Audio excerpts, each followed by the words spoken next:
Namticha tokko dhiyeenya kana magaalaa Riyaad hojjeta. Maatii Makkarraa qaba. Magaalaa Makkaatirraa jechuudha. Ijoollee isaa yaadee haadha manaa isaatii fi ijoollee isaas yaadee bootaa dalagaa san irratti guyyaa boqonnaa hanga argate kana keessa bira turaniif bakka hojii sanatti isaa yaame. Kottaa jeen ijoollee 5 fi haadha manaatii wajjin nama 6 turan. Konkolaataa yaabbatanii waliif bilbilaa gara Riyaad qaceelan Makkarraa jechuudha. Osoo deemu jiranii konkolaataan isaaniin garagalee ijoollee 5 bakka dhabe haadha manaatis dhabe waan amata meeqatti laffe kophaa isaa addunyaa tanarratti hafete. Hangam takka qalbii nama cabsiti. Hangam takka hamilee nama tuyti. Yaa nama rabbiin maatii isaa keessa nagaan jiraachise. Nagaan jiraachuu kana duuba ni'imaa isaa rabbumaa beekatu. Ni'imaa isaa kanuma dhabee beekatu. Nabiin keenya salawaatu rabbii wa salaamu alayhi. Waalama namni hedduun irratti dagataadha jedhan as-sihhatu wal faraaq. Nagaan jiraachuu kana fayyaan jiraachuu kana boqonnaadhaan yeroo nagaa shaakalarraa boqonnaa qabdu kana jedhan. Ni'imaa nagaan jiraachuu keenya kana fayyaan jiraachuu keenya kana qalbii fayyaan jiraachuu keenya kana ni'imaa isii duuba kanuma dhabe qofaaf beekatu. Mee namtichi sar ijoolleen tan bakka teetii tanaa ijoollee babbareedduu harka ijaatiif isaanuu yaadee yaame. 5 bakka takka dhabe haadha manaa tajaajilatu wajjin tu. Jiruun tun tanumatu laali ati ni'imaa fayyaa keessa si kaaye maatii tee keessa nagaan si kaaye fayyaa qabda baleessa taa'i lakki taa'i wanni rabbiin namarraa taa'uun hedduudha. Yoo ni fe'ati galata rabbiin galchine jaan waluma faana musiibaan si baay'ataa deema waan qalbii si cabsu malee hin gartu. Yoo neef immoo ati nama galata rabbii galchu taate wala in shakartum la azidannakum ja rabbi. Yoo neef galata rabbii galchitanii yaa rabbii xiyya quba kanaas naaf kan ilmaan kanaas naaf yaa rabbi galatni khayteettee nama gizee hunda rabbi galatoonfate yoo taate la azidannakum gizee hunda gammachuma si idaamtuufi waan sirifachiisu rabbi sirraa qaba jaan. Yookaan ammoo addunyaan tun gizee hunda ati nama cinqii haasa'u nama rakkoo haasa'aa oolu yoo taate gizee hunda rakkumaa sirratti as yaa'a jechuudha. Kun waama rabbiin quraanaan lafa kaaye jechuudha. Wala in kafartum jechuun maal jechuudha? Yoo diddanii galata rabbii kana diddan inna azaabii la shadiid azaaba lallaalessu hedduun qaba wal faanaan isinitti oofa jee rabbi.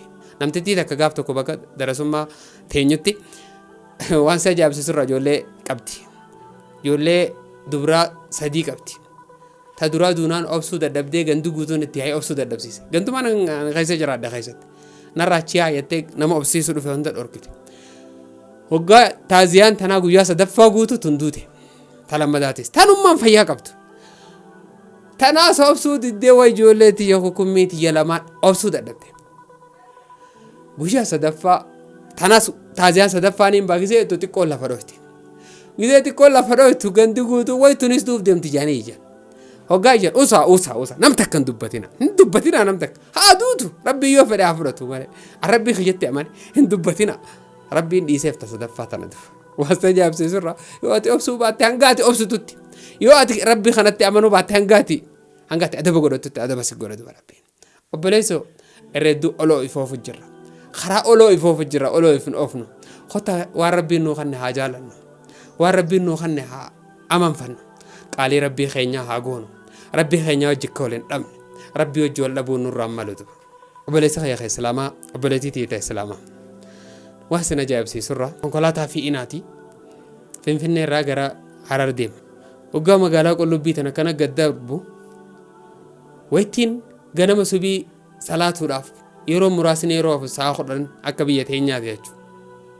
Halkanii namuu rafu jira. Mana tokko seenee osoo fiiguu karaarraa bahee makiinaan fe'inaa wal harkisu guddaan kun mana tokko seenetu. Yeroo seenu maatii ijoollee haadha manaatii wajjin maatii 8. Maatii 8 tanuu mana keessatti seenee akkasumatti irra deemete. Fixe. Abbaan manaa hojiidhaaf bakka biraa bule. Mana maatii 8 tan dhumte keessa ilmoon takka ta nama biraa turte. 7 ta mana takkaati. Ilmoon mana kanaa immoo takka akka tasaa daa'imni xiqqoon akkuma bakka biraa taphachaa ijoollee hojii taphachuu jirtu ganda ollaa rafte. Daa'ima xiqqoo tanaafi waan isa ajaa'ibsiisu abbaa qofaatutu maatii san keessa hafe. Maatii 9 keessa waliigala abbaa wajjin maatii 10 keessa nama lamaan kanaatu walitti hafee namni 8 duniyaa irraa deeman.